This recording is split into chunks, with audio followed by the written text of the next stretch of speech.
안녕하세요. 말랑닥터입니다. 스리가 지난주에 휴방을 해서 2주 만에 돌아왔어요.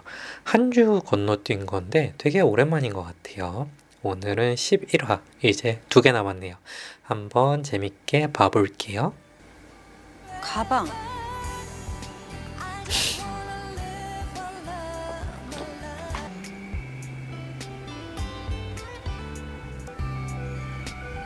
또 왜?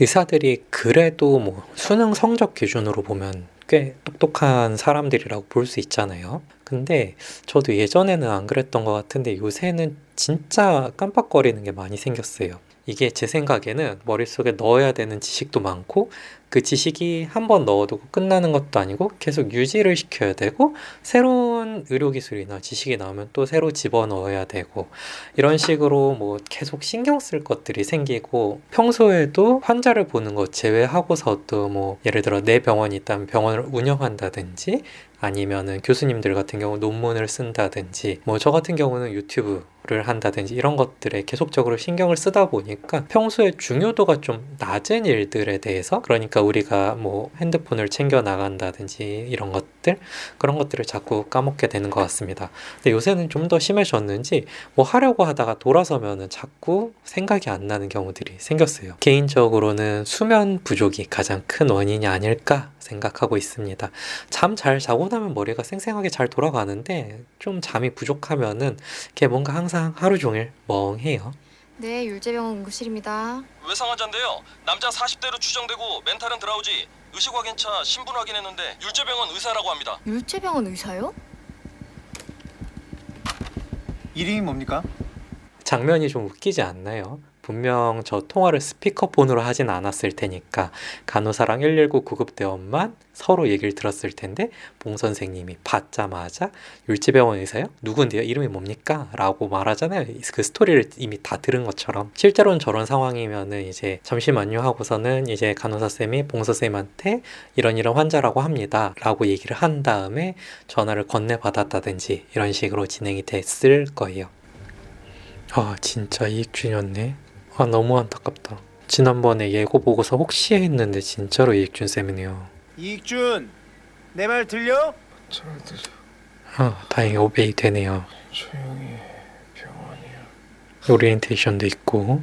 오베이는 되니까 라인 먼저 달고 얼른 CT 찍을게요. 왼팔 들어봐. 모터도 괜찮네요. CT 빨리 찍자. 빨리 찍자.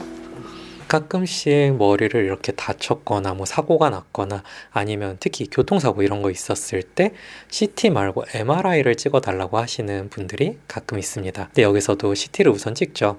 CT가 이제 장점이 몇 가지 있는데 일단 빠르죠.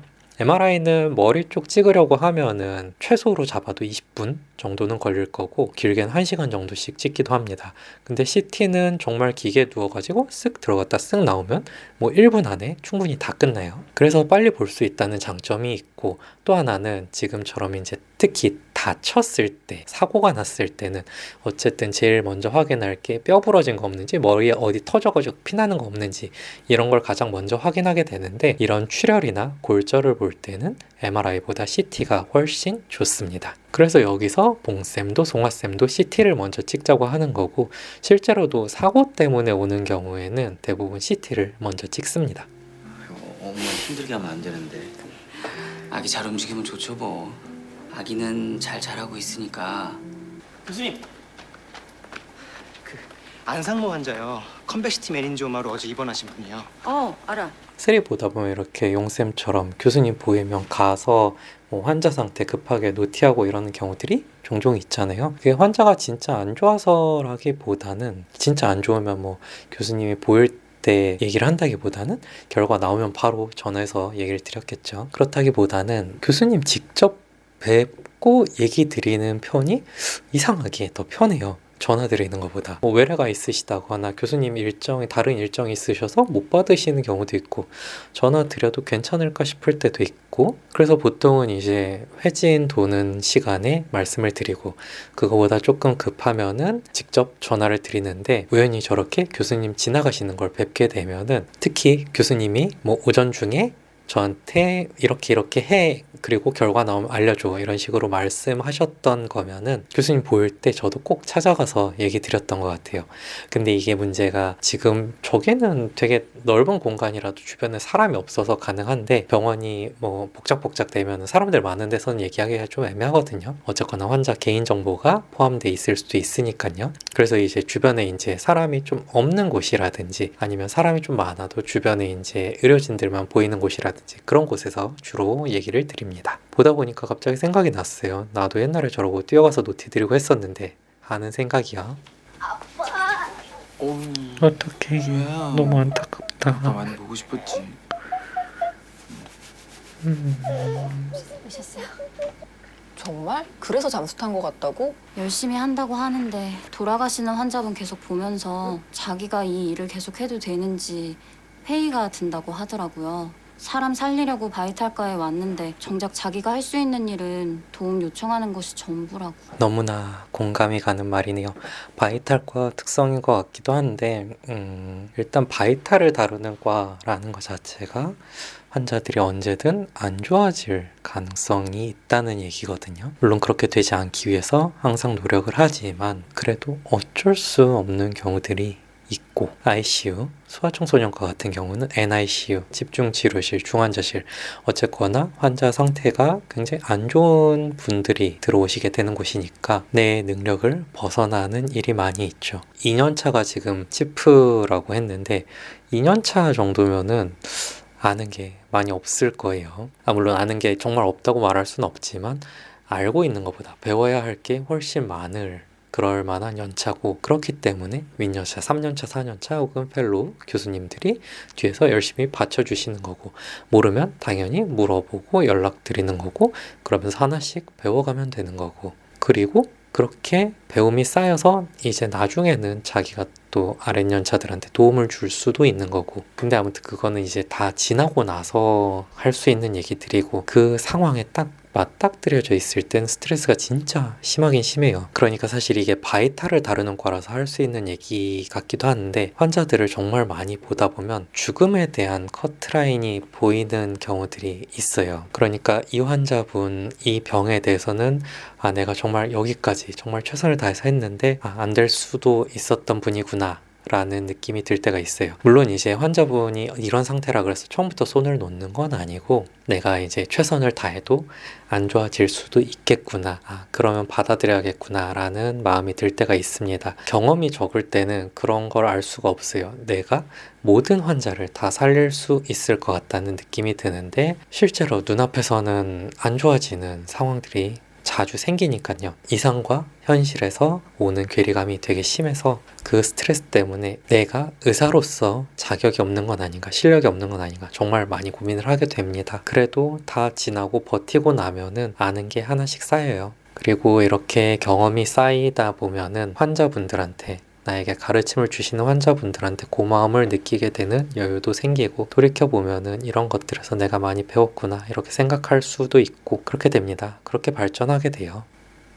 아기가 힘들어해서 분만을 빨리 해야 할 것 같습니다. 7, 8분 이상 심박동 이상이 지속되고 정상 박동으로 회복이 되었다가도 곧 금방 떨어지고 있어요. 높은 확률로 아기에게 힘든 상황일 겁니다. 지금 아기 비탈 몇 회야? 100입니다. 심정수리 이상한데? 나왔다. 코드 감겨있어. 바로 온다.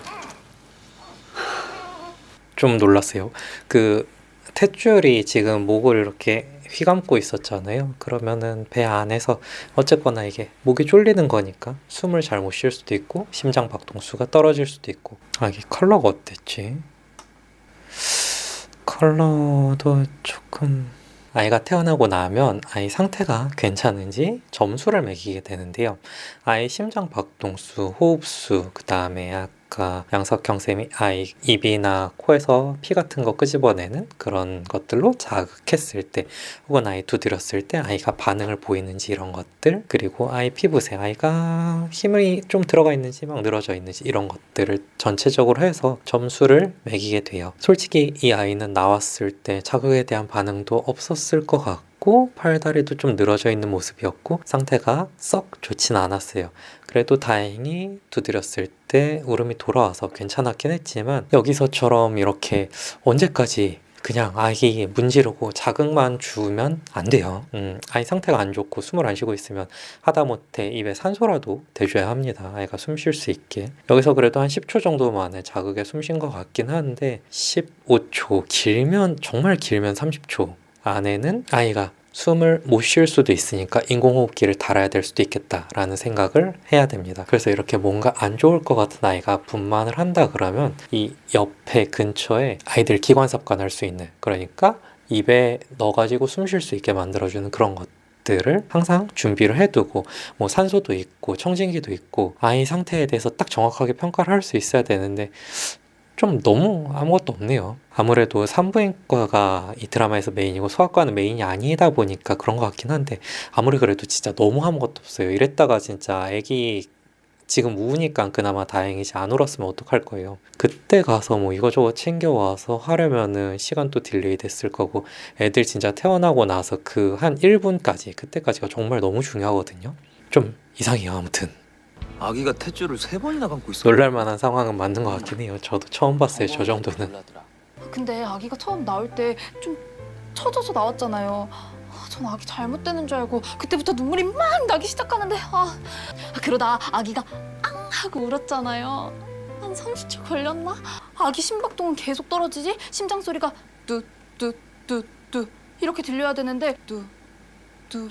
아이가 태어나는 순간이 실제로 굉장히 감동스러울 때가 있죠. 저도 아이 태어나는 거 처음 봤을 때는 정말 몸에 확 소름 돋고 이런 감동을 느꼈던 것 같습니다. 그때는 뭐 특이한 분만도 아니었고 그냥 정상 분만 학생 때 봤을 때였어요. 근데 아무튼 그건 그거고, 아까 심장 박동수가 좀 이상하다라는 느낌은 받았는데 막 그 배경음악이랑 섞이면서 정확하게 들리진 않았었거든요. 심장 박동수도 떨어진 게 맞았네요. 그러면은 아이 피부 색깔도 분명히 안 좋았을 거고, 그리고 아이 늘어져 있다는 얘기 했었고 한 30초 정도 걸려서 울었다 그랬잖아요. 그러니까 이 얘기예요.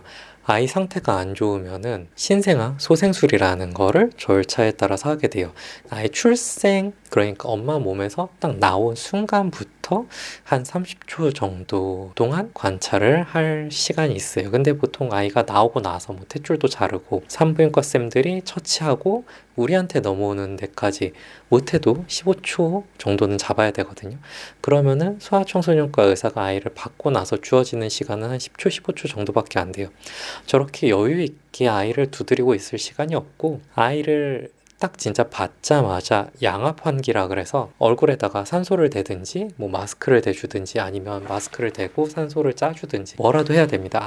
어쨌건 아이가 심장 박동수가 떨어져 있으면 몸에 산소가 모자란 상태고, 그래서 아이가 늘어지고 피부도 색깔이 안 좋고 이럴 텐데 그거를 그냥 울어라 울어라, 이건 진짜 무슨 기도하는 것밖에 안 돼요. 소아청소년과 의사들이 이 타이밍을 제일 중요하게 생각하는 이유가 흔히 말하는 골든타임 있죠. 그런 거라고 생각하시면 돼요. 아이가 태어나고 난 직후에 한 1분에서 1분 30초, 길게는 한 5에서 10분 정도까지 그때 어떤 조치를 취했느냐에 따라서 아이가 살 수도 있고 못 살 수도 있어요. 그래서 제가 보통 뭐 드라마에 대해서 따지거나, 드라마는 드라마로 재밌게 보는 편인데 요거는 조금 너무했다 싶어요.